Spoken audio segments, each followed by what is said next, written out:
नमस्कार, मी संजय आवटे. कारण राजकारण या विशेष कार्यक्रमात तुमचं पुन्हा एकदा स्वागत. बांगलादेश पेटलेला आहे. बांगलादेशमध्ये जे काही सुरू आहे ते सगळं काळजी भयंकर वाढवणार आहे. बांगलादेशच्या पंतप्रधान शेख हसीना यांनी राजीनामा तर दिलाच, पण देश सोडून त्या आता पळून गेल्या, बाहेर पडल्या आणि भारतामध्ये आल्या. आता भारतातून त्या पुढे इंग्लंडला जातील आणि इंग्लंडमध्ये राजकीय आश्रय मागतील अशी एकूण चर्चा सुरू आहे. पण बांगलादेशमध्ये आत्ता जी अस्वस्थता आहे, म्हणजे जाळपोळ सुरू आहे, पंतप्रधानांचं निवासस्थान जाळलं जात आहे, लोक गोंधळ घालत आहेत, आक्रोश सुरू आहे, हिंसाचार सुरू आहे, हे सगळं जे काही चाललेलं आहे ते फार भयंकर आहे. ते काळजी वाढवणार आहे. मुळामध्ये बांगलादेश हा भारताच्या अगदी शेजारचा देश. बांगलादेशच्या सीमेवर आपण जर बघितलं तर आपल्याकडचे आसाम आहे, बंगाल आहे, त्रिपुरा आहे, मिझोराम आहे. आपल्या अगदी सीमेवर या प्रकारच्या गोष्टी होत असताना भारताची काळजी प्रचंड वाढणार आहे. आता दिसतंय असं की जेव्हा हे सगळं सुरू आहे तेव्हा भारत बांगलादेश सीमेवर अलर्ट आहे. सीमा सुरक्षा जवान तिथे तैनात आहेत. राष्ट्रीय सुरक्षा सल्लागार अजित डोवाल शेख हसीनांना भेटलेले आहेत आणि बरंच काही सगळं चाललेलं आहे. त्यामुळे आगामी काही कालावधीमध्ये बरंच काही घडू शकतं अशी शक्यता नाकारता येत नाही आणि याचे गंभीर पडसाद उमटू शकतात. बांगलादेशमध्ये आता झालंय असं की बांगलादेशमध्ये लष्करानं सत्ता आपल्या हातामध्ये घेतलेली आहे. लष्कर जेव्हा सत्ता आपल्या हातामध्ये घेतं तेव्हा ते सहजपणे सोडत नाही. असं एकूण आपण पाहिलेला असा अनुभव आहे. प्रामुख्याने पाकिस्तानचा, बांगलादेशचा अनुभव आपण घेतलेला आहे. एक लक्षात घेतलं पाहिजे की मुळामध्ये बांगलादेशमध्ये जानेवारीमध्ये निवडणुका झाल्या. त्या निवडणुकांमध्ये शेख हसीना यांच्या पक्षाला यश मिळालं हे खरं आहे, आवामी लीगला. पण मुळामध्ये त्या यशाला काही अर्थ नव्हता. याचं कारण असं की शेख हसीना यांच्या पक्षानं निवडणुकीमध्ये यश मिळवलं, पण मुळामध्ये विरोधकांनी त्या निवडणुकीवर बहिष्कार घातला होता.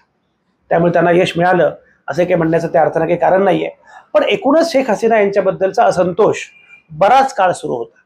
शेख हसीना आता सही सलामत जीव वाचवून आपल्या बहिणीसोबत बाहेर पडल्या, भारतामध्ये आल्या.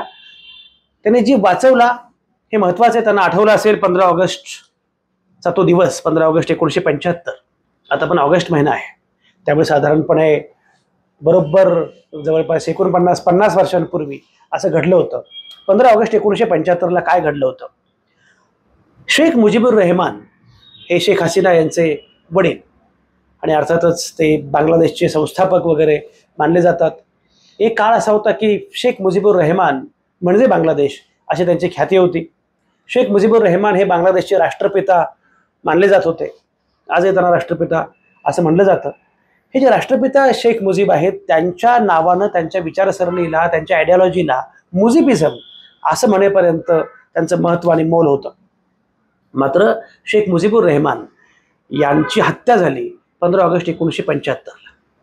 आणि त्यांची एकट्याची हत्या झाली नाही, त्यांच्या अख्ख्या कुटुंबाची हत्या झाली. मग त्यामध्ये त्यांची पत्नी, त्यांचे भाऊ, त्यांची 3 मुलं, 2 सुना सगळे मारले गेले. आणि तेव्हा फक्त 3 जण वाचले कुटुंबातले, त्यापैकी एक शेख हसीना आणि त्यांची बहीण आणि शेख हसीनांचे पती, हे 3 फक्त वाचले. बाकी सगळे गेले, सगळे मारले गेले. तेव्हा शेख हसीना आपल्या बहिणीसह युरोपात होत्या म्हणून त्या वाचल्या. आणि त्यानंतर मग त्यांनी युरोपमध्ये आश्रय घेतला, जर्मनीत आश्रय घेतला.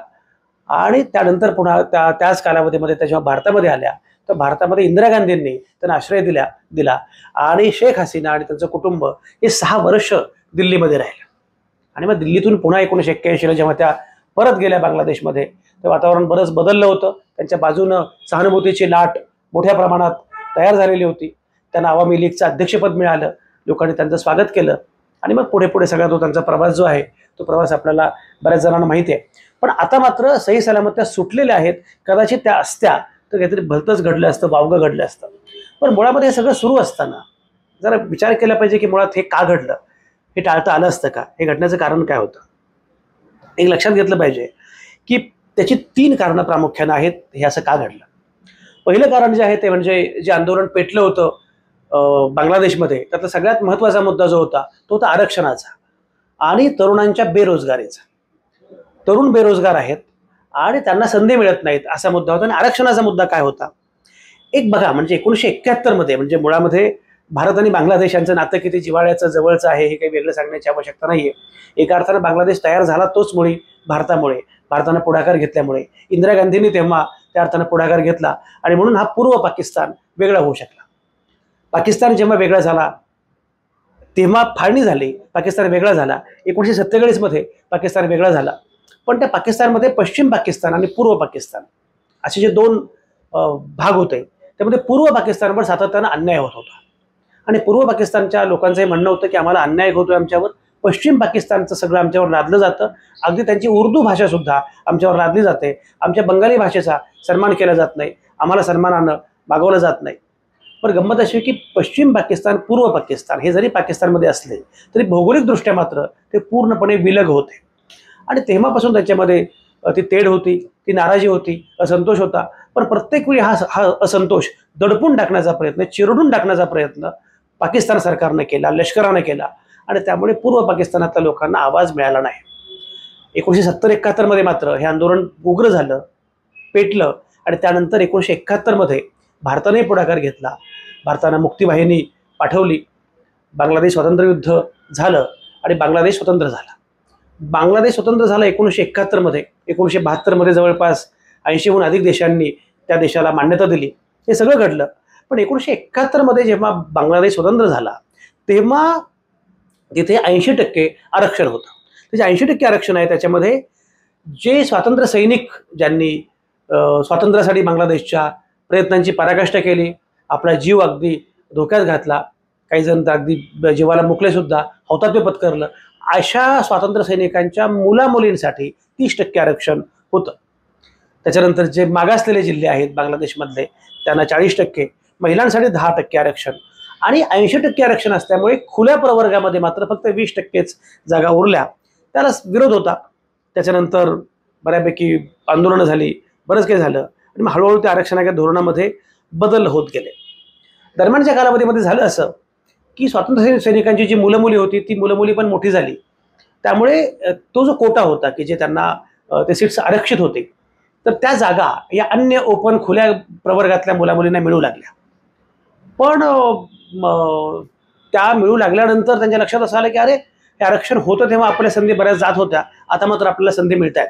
पण 2009 मध्ये मात्र पुन्हा एक नवीन निर्णय असा आला, नवीन नियम असा आला की त्याच्यानुसार स्वातंत्र्य सैनिकाच्या नातवंडांना सुद्धा हे आरक्षण मिळेल आणि त्यानंतर मात्र मग खुल्या प्रवर्गातल्या मंडळींना याचा त्रास सुरू झाला. स्वातंत्र्य सैनिकांच्या मुलांना किंवा नातवंडांना आरक्षण म्हणजे शेख हसीना यांच्या पक्षाला आवामी लीगच्या कार्यकर्त्यांना आरक्षण अशी भूमिका विरोधकांनी घेतली.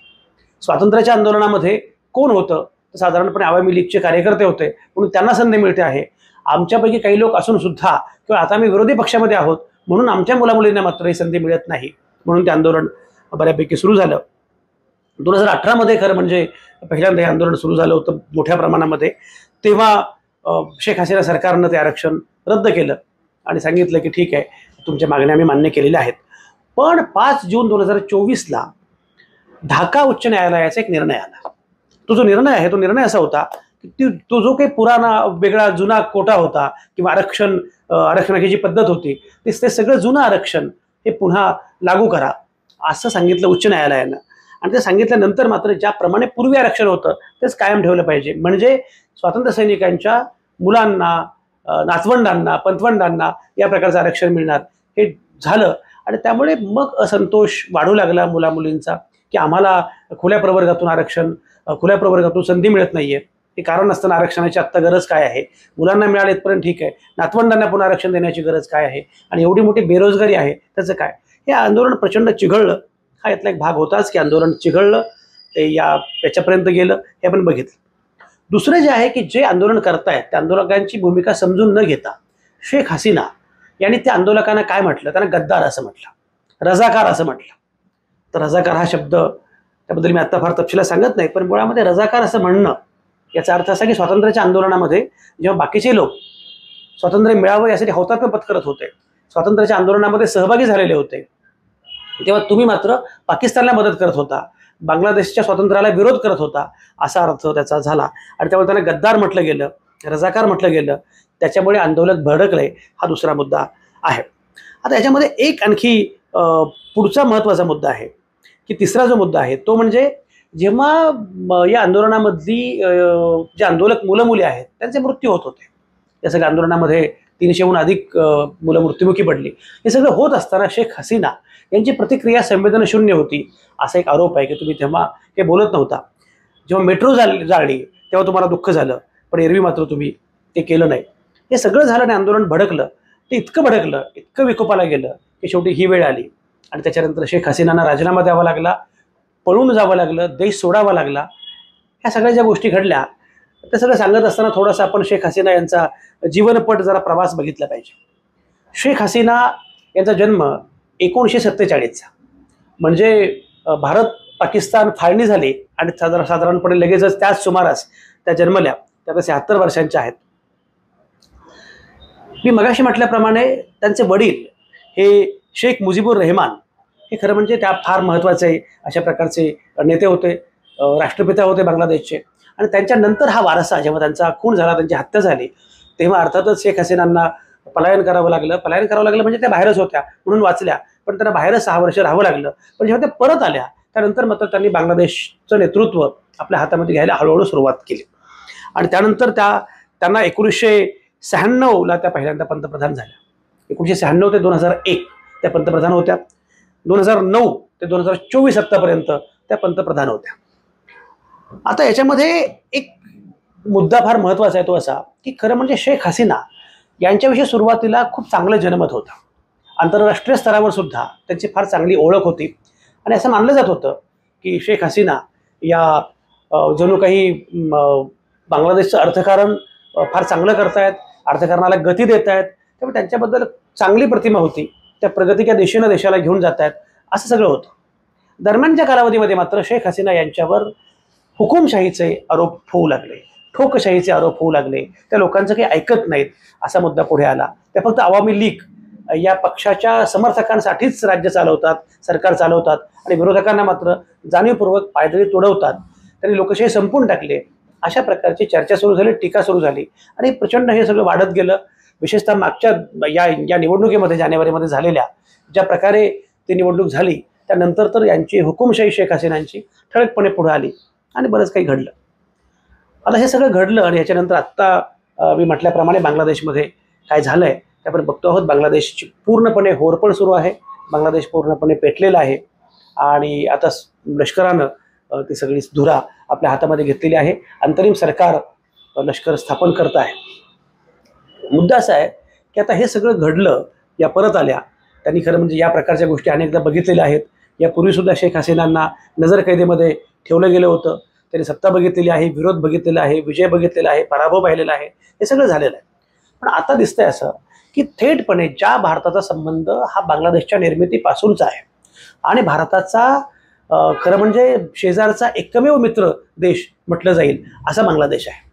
हे भारताचे सगळे शेजारी देश जे आहेत ते एका अर्थानं विरोधक आहेत किंवा एकूण संशयास्पद अशा प्रकारचं त्यांचं वर्तन आहे. अशावेळी बांगलादेश हा मात्र भारताचा खात्रीचा मित्र होता. असा देश जो आहे त्या देशामध्ये शेख हसीना यांचं नेतृत्व जाणं आणि लष्कराच्या हातामध्ये सत्ता येणं हा एक मुद्दा आहे. दुसरा मुद्दा असा की आपण पाहिलेलं आहे की मुळामध्ये 1971 जेव्हा बांगलादेश स्वतंत्र झाला तेव्हा अनेक निर्वासित हे भारतामध्ये आले. त्या निर्वासितांच्या लोंढ्यांबद्दल अनेकदा बोललं जातं, त्याच्यावर अनेकदा राजकारण पण केलं जातं. आता हे निर्वासित जर त्यांचे पंतप्रधानच भारतामध्ये आल्या पहिल्यांदा तर याचा अर्थ त्यांच्या देशामधले अनेक लोक, प्रामुख्याने आवामी लीगचे कार्यकर्ते असे अनेक जण कदाचित येऊ शकतात. आणि जर हे लोक भारतामध्ये आले तर काय होईल हेही बघितलं पाहिजे. हे लोक भारतामध्ये येण्याची शक्यता आहे का? ते शक्यता अजिबात नाकारता येत नाही. असे स्थलांतरित आले, समजा निर्वासित आले तर तो प्रश्न फार चिघळू शकेल. मी जरी सीमा सुरक्षा दल आता सक्रिय असलं तरी सुद्धा अशा प्रकारचा प्रयत्न होऊ शकतो आणि तो प्रयत्न झाला तर ती भारतासाठी काळजीची गोष्ट आहे. हा एक मुद्दा आहे. पुढचा मुद्दा असा आहे की मुळामध्ये हे सगळं जे घडलं याच्या पाठीशी कोण आहे याच्यावर मी सविस्तरपणे बोलणार आहे.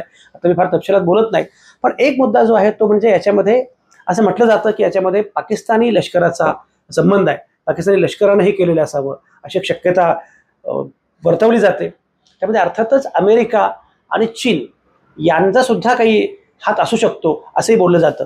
कारण शेख हसीना आणि अमेरिका यांचे संबंध काही फार बरे नव्हते. आणि बांगलादेशमध्ये आपला एक तळ असला पाहिजे अशी इच्छा अमेरिकेची फार जुनी आहे. एकूण जिओ पॉलिटिकल सगळ्या गोष्टी लक्षात घेतल्या तर चीनसाठी हा विषय फारच महत्त्वाचा आहे. चीनला बांगलादेश आपल्या नियंत्रणामध्ये असावं असं पण वाटतं. आता बऱ्यापैकी पाकिस्तानशी सलगी केल्यानंतर चीनसाठी हा पण मुद्दा महत्त्वाचा आहे बांगलादेश. त्यामुळे बांगलादेश जो आहे त्याच्यामध्ये अमेरिका चीन यांचा संबंध कितपत आहे, ISIचा संबंध कितपत आहे, पाकिस्तानी आर्मीचा संबंध कितपत आहे, हे जर लक्षात घेतलं तर याच्यामध्ये बांगलादेशसोबत भारताला अस्थिर करण्याचा सुद्धा प्रयत्न आहे का हे सुद्धा पाहिलं पाहिजे. आणि असं घडलं तर ती भारतासाठी धोक्याची घंटा असेल. बाकीच्या अनेक गोष्टी आहेत. म्हणजे बांगलादेशमधून आपल्याकडे इतक्या गोष्टी निर्यात होतात, आपल्याकडे आयात होत आपण करतो, तर त्या सगळ्याचा वर सुद्धा मोठा परिणाम होणार आहे. पण सगळ्यात महत्त्वाची गोष्ट जी मला वाटते आहे ती म्हणजे सीमेवरची सगळी जी राज्य आहेत तिथे काही होऊ शकतं का ती चिंता जास्त आहे. त्याचप्रमाणे हा प्रश्न बांगलादेशचा थोडा चिघळत भारताकडे येण्याची शक्यता भीती आहे. पुढचं म्हणजे जे घटक हे बांगलादेशला अस्थिर करू पाहतात ते घटक भारताला सुद्धा अस्थिर करू पाहतात असे कोण दिसत आहे. असं सगळं घडलं तर येणाऱ्या काळामध्ये बरीच मोठी संकट आपल्यापुढे वाढून ठेवलेत असं वाटतं आहे. परराष्ट्रमंत्री S जयशंकर यांची लोकसभेतले विरोधी पक्षनेते राहुल गांधी यांनी नुकतीच भेट घेतलेली आहे आणि त्या भेटीमध्ये सांगितलं की काय नक्की घडतं आहे आणि त्याबद्दल भारतानं पुढाकार घेतला पाहिजे, भारतानं पावलं उचलली पाहिजेत आणि सगळ्यात महत्त्वाचं म्हणजे भारताला सुरक्षित ठेवण्याचा, भारताला कुठलीही झळ बसू नये यासाठीचा प्रयत्न भारताने केला पाहिजे. पुढे काय होईल ते बघत राहूया. पण एकूण काळजी वाढवणारी अशी ही गोष्ट आहे आणि मला असं वाटतं की विरोधी पक्ष असोत किंवा सत्ताधारी नेते असोत सगळ्यांनीच या प्रश्नाकडे गंभीरपणे बघितलं पाहिजे. हा प्रश्न अत्यंत गंभीर आहे आणि भारताची सुरक्षा ही सगळ्यात महत्त्वाची गोष्ट आहे. सीमेवरच्या राज्यांची सुरक्षा ही पण महत्त्वाची गोष्ट आहे. त्यामुळे त्याकडे फार गंभीरपणे पाहिलं पाहिजे असं वाटतं. काय होईल आगामी काळामध्ये आपण बघत राहू, त्यातल्या बाकीच्या मुद्द्यांवर बोलत राहू. आत्ता फक्त मी तातडीनं जे काही मला वाटलं तेच फक्त सांगितलं, वरवरची माहिती सांगितलेली आहे. तपशिलामध्ये आपण पुन्हा सविस्तरपणे बोलत राहू. तुम्हाला जे इनपुट्स वाटत आहेत तेही तुम्ही शेअर करा. बाकी बोलत राहू, भेटत राहू.